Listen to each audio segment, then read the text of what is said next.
시카고 하이드파크 근처에 사는 이혼녀 루스에게는 일주일에 한 번씩 일리노이주에서 발행하는 $5짜리 복권을 사는 일이 삶의 낙이었다. 그녀가 이렇듯 복권 구입에 병적으로 매달린 것은 떨쳐내기 힘든 우울함 때문이었다. 아마도 그때 그녀가 심리치료를 받았다면 가벼운 우울증이라는 진단을 받았을 것이다. 루스가 우울증에 시달리기 시작한 것은 3년 전 남편이 자신을 버리고 다른 여자에게 가버린 뒤부터였다. 그러나 곰곰이 생각해보면 적어도 중학생 시절, 그러니까 25년 전에도 자신은 늘 우울했었던 것 같다. 그러던 어느 날 기적이 일어났다. 루스가 상금이 무려 $2,200만 걸린 일리노이 복권에 당첨된 것이다. 그녀는 온 세상을 다 얻은 듯 기뻤다. 그 후로 루스는 니먼 마커스 백화점에서 선물 포장하는 일을 당장 그만두고 부유촌인 에반스톤에 방 18개짜리 집을 구입했다. 그리고 베르사체 옷을 사고 최고급 승용차인 제규어도 구입했다. 게다가 쌍둥이 아들들은 둘 다 명문 사립학교에 보냈다. 그런데 겉보기엔 남부러울 게 없음에도 불구하고 그녀의 기분은 갈수록 가라앉기만 했다. 그의 연말 심리치료사는 루스에게 만성 우울증이라는 진단을 내렸다. 안녕하세요. 책을 나누고 생각을 나누고 성장을 나누는 방송 헤이즈 TV입니다. 앞에서 읽어드린 루스의 사연은 마틴 셀리그만의 긍정심리학에서 나온 케이스입니다. 이 케이스를 듣고 에이 내가 300억 받으면 다르지. 난 엄청나게 행복할 자신 있어. 라고 하거나 뭐야 300억 복권에 당첨되어도 행복도가 변하지 않는다고? 그럼 그렇게 계속 살아야 한단 말이야? 물론 아닙니다. 오늘 영상을 끝까지 시청하시면 300억 복권에 당첨되어도 변하지 않는다는 그 행복도를 변화시킬 수 있는 방법 알려드립니다. 행복의 셋포인트라는 것이 있습니다. 이 행복 셋포인트가 낮은 루스는 300억에 당첨되어도 우울증에서 벗어날 수가 없었던 거죠. 사람은 저마다 유전적으로 이미 설정된 행복의 범위, 즉 어김없이 되돌아가는 자신만의 행복도를 가지고 태어납니다. 이걸 쉽게 비유해보면 온도 자동 조절기와 같습니다. 일정 온도를 설정해 놓으면 바깥 온도가 아주 춥거나 아주 덥거나 상관없이 일정 시간이 지나면 설정된 온도로 유지되는 것과 같다는 거죠. 거액의 복권에 당첨된 22명을 대상으로 연구한 결과 이들은 더없이 행복하다가도 늘 이전의 행복도로 돌아가기 때문에 통제 집단에 속한 다른 22명, 즉 복권에 당첨되지 않은 사람들보다 행복도가 높지 않은 걸로 나타났습니다. 그러나 다행스럽게도 이 행복 셋포인트는 불행한 일을 당했을 때 그 불행에서 우리를 건져내는 역할을 하기도 합니다. 예를 들면 사랑하는 사람의 상실, 큰 경제적 손실과 같은 외부적으로 오는 사건들로 인한 급성 우울증이 2-3달 지나면 회복되는 경향을 지니는 것도 다 이 셋포인트 덕분입니다. 심지어 척추를 다쳐서 하반신이 마비된 사람들도 2달쯤 지나면 긍정적 정서가 상향되는 경향을 보입니다. 놀라운 사실은 한두 해 정도 지난 뒤에는 하반신 마비 환자들의 평균 행복도는 건강한 사람보다 아주 조금 낮을 뿐 큰 차이가 없었습니다. 또 이쯤 되면 이런 의문 드시죠? 그럼 뭐야? 유전적으로 다 결정되었다고 하는데 도대체 난 뭘 해야 행복해진다는 거야?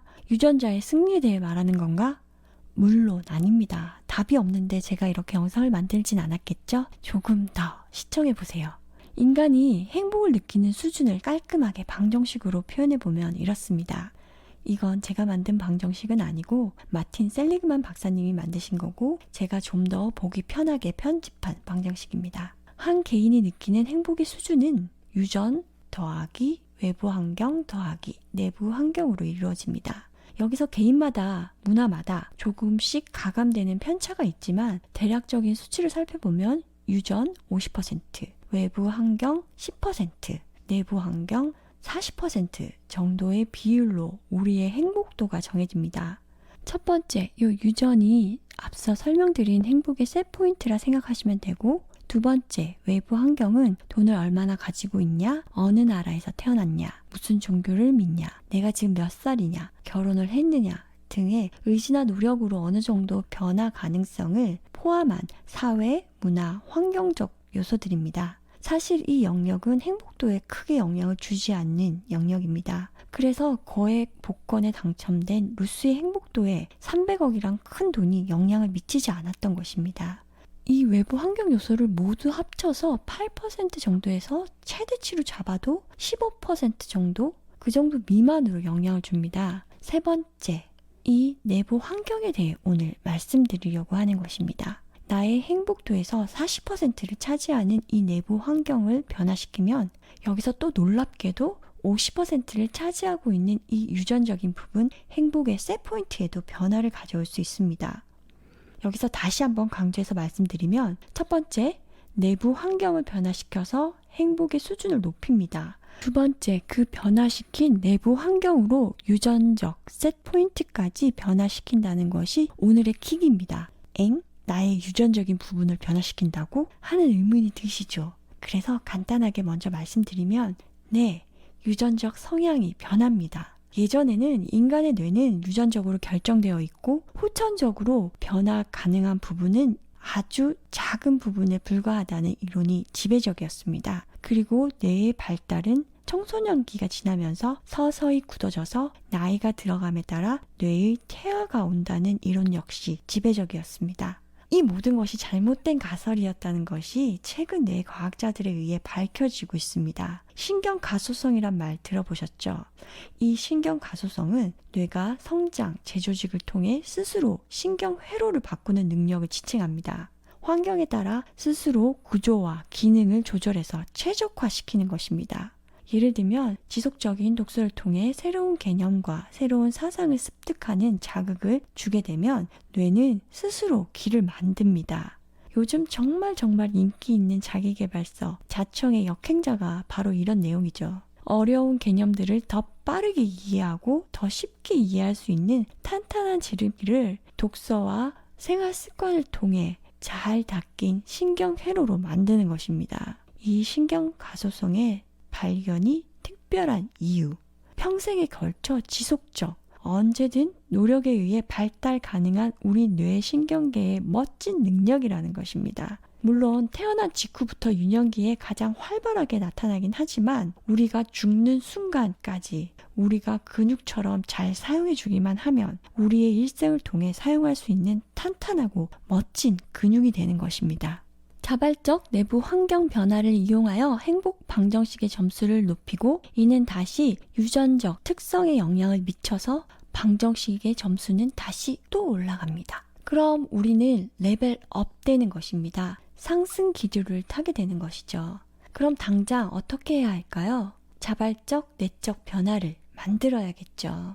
행복해지기 위한 습관을 만들어 나가는 것입니다. 이것이 우리가 어떤 유전자나 어떠한 환경을 타고났던 상관없이 우리를 레벨업 할 수 있는 유일한 방법입니다. 멋진 몸매를 갖겠다거나 부자가 되겠다는 머릿속 결심만으로 그것을 이룰 수 없습니다. 그렇게 되고 싶으면 건강하게 먹고 건강하게 운동을 하고 부자로 살기 위해선 돈을 많이 벌 수 있는 방법을 공부하고 또 그것을 실행에 바로바로 옮겨야 합니다. 이렇듯 행복해지는 것도 마찬가지입니다. 행복한 습관을 몸에 익히면 행복해질 수 있습니다. 행복은 구체적인 이유로 행복한 것이 아니라 이유 없이 있는 그대로 행복해야 하는 것입니다. 구체적인 이유로 사람의 행복도가 정해져 있는 것이라면 앞서 설명드린 행복 방정식에서 외부 환경이 10%가 아니라 100%였겠죠. 왜? 난 맛있는 거 먹으면 진짜 행복한데? 하고 반박하고 싶으신 거 제가 압니다. 입안 감각을 자극하는 진미로 인해 느끼는 감정은 행복이 아니라 쾌락적 즐거움, 영어로는 pleasure입니다. 기쁨, 즉 joy가 아니고 쾌락적 즐거움, pleasure가 되는 것이죠.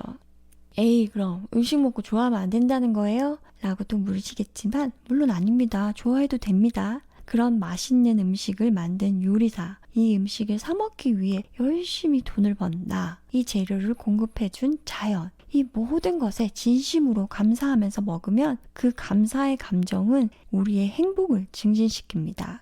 이렇게 사소한 모든 것에 감사를 느끼는 습관을 키우면 행복의 셋포인트가 올라가겠죠? 그러면 나는 점점 더 모든 것에 감사하게 되고 고양된 기분이 상승 사이클을 만들게 되고 점점 어떤 구체적 이유가 없어도 행복한 삶을 살 수 있게 되는 것입니다. 감사에 대해서는 아주 쉽고 구체적으로 생활 속에서 할 수 있는 좋은 팁들을 정리해둔 감사 습관 만들기 영상이 따로 있습니다. 이 영상 마지막에 링크 설정해 두겠습니다.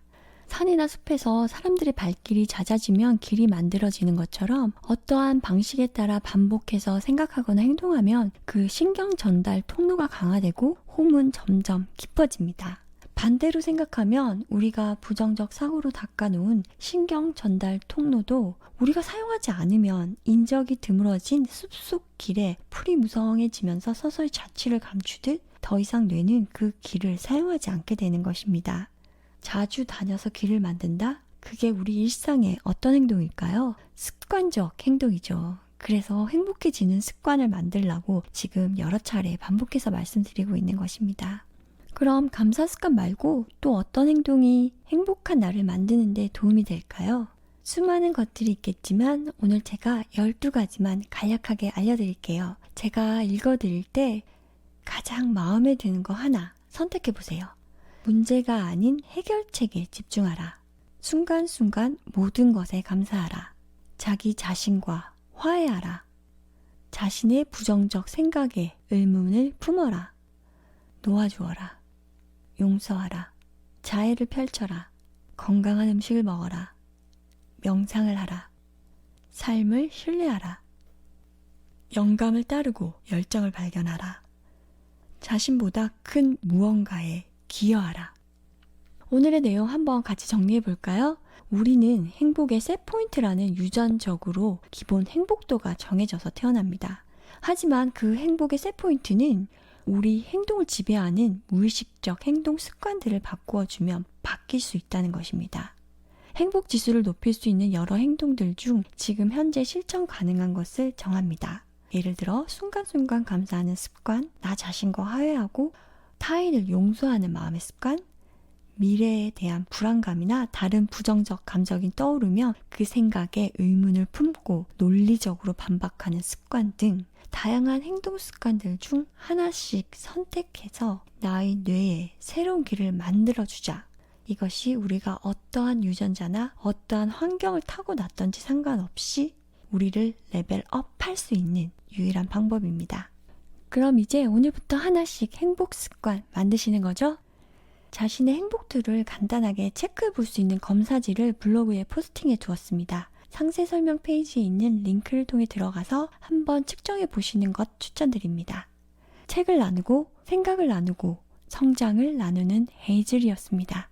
오늘 영상이 도움이 되셨다면 좋아요, 구독하기, 그리고 이 영상이 필요하다고 생각되는 분께 추천 부탁드립니다. 오늘도 멋진 나 자신에게 감사해야 하는 행복한 하루 보내시기 바랍니다. 감사합니다.